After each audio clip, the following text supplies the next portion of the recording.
বেগমপুরে অসময়ে বিশ্বকর্মা পুজো দেখতে হাজির সাংসদ রচনা বন্দ্যোপাধ্যায়। পুজোর অনুষ্ঠানে গিয়ে তাঁতিদের তৈরি শাড়ি দেখেও অভিভূত হলেন সাংসদ।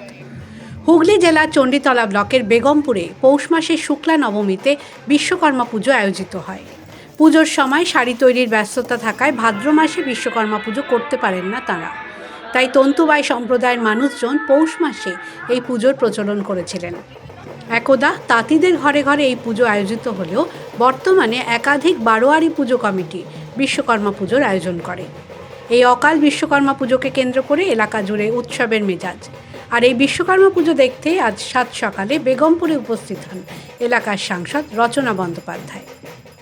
বিশ্বকর্মা পুজো দুর্গাপুজোর আগে হয়, কিন্তু দুর্গাপুজোর আগে আপনারা সবাই জানেন তাঁতিদেরই আসল সময়। সেই সময় তাঁতিরা এত ব্যস্ত থাকে শাড়ি নিয়ে, নিজেদের কাজকর্ম নিয়ে, তারা বিশ্বকর্মা পুজো ভালো করে উদযাপন করতে পারে না। তাই জন্য তাদের জন্যে এখানে প্রায় 27খানা বিশ্বকর্মা পুজোর আয়োজন করে অকাল বিশ্বকর্মা পুজো।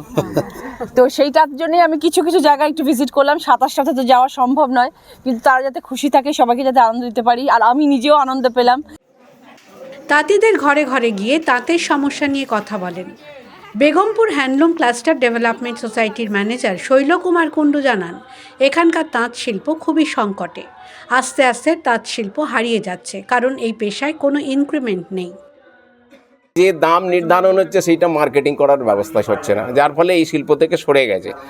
কিন্তু সবচেয়ে বড় কথা, এটা যদি চাহিদাটা তখন যেটা ছিল সেই চাহিদাটা কিন্তু বর্তমানে কি বলবো, নতুন টেকনোলজি, আধুনিক যন্ত্র এসব হওয়ার পরিপ্রেক্ষিতে মানুষ শাড়িটাকে মানে ওই রেডিমেড ঠিক মানে রেগুলার ইউজ করে না, পার্টি ওয়্যার করছে, যার ফলে চাহিদাটা কমে যাচ্ছে।